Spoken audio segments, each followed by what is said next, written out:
Yes start. अध्यक्ष महोदय, मैं आपका आभारी हूं कि आपने मुझे बोलने का अवसर दिया। इस देश के वर्तमान भारी संकट के समय में, और विशेष रूप से उस समय जबकि हम लड़ाई से अभी निवृत्त हुए हैं और आकाश में लड़ाई के बादल दूसरी तरफ से आने शुरू हुए हैं, हमारे वित्त मंत्री ने जो बजट पेश किया है वे इसके लिए बधाई के पात्र हैं।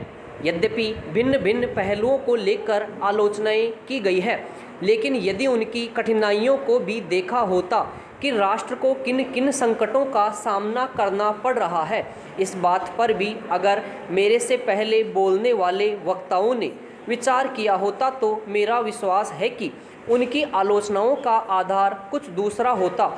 उन्होंने ऐसे कठिन अवसर पर एक संतुलित बजट पेश किया है, उसके लिए मैं उन्हें बार बार बधाई देता हूं, लेकिन साथ ही साथ मैं अपना यह कर्तव्य समझता हूं कि कुछ ऐसे विचार भी उनके सामने प्रस्तुत करूं जिससे उनकी कठिनाइयां कुछ हल हो जाए।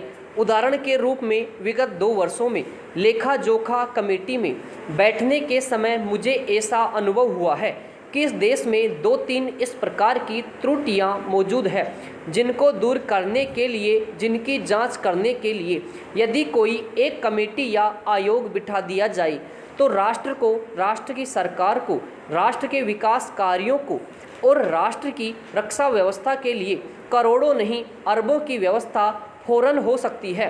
केवल शासन को जागरूक होकर कुछ कदम उठाने की आवश्यकता है। अभी कुछ छिपे हुए धन का जिक्र किया गया। सरकार ने भी समय समय पर ऐसा आभास दिया है कि इस देश में लगभग 30,000 करोड़ रुपये का छिपा धन मौजूद है। स्वयं मैं समझ नहीं पाता हूँ कि जब सरकार ऐसा अनुभव करती है तो इसकी व्यवस्था करने में उसको दिक्कत क्या आ रही है।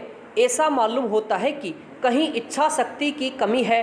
भारत की इस सरकार ने अपनी शक्ति का ठीक से उपयोग करके उस दुश्मन के दांत खट्टे किए जिसके की ऊपर विश्व की शक्तिशाली और इंग्लैंड जैसी शक्तियों का अटूट सहारा था, जिसको कि उन्होंने हमारे विरुद्ध उकसा कर खड़ा किया था और अपना पूर्ण सहयोग दिया था।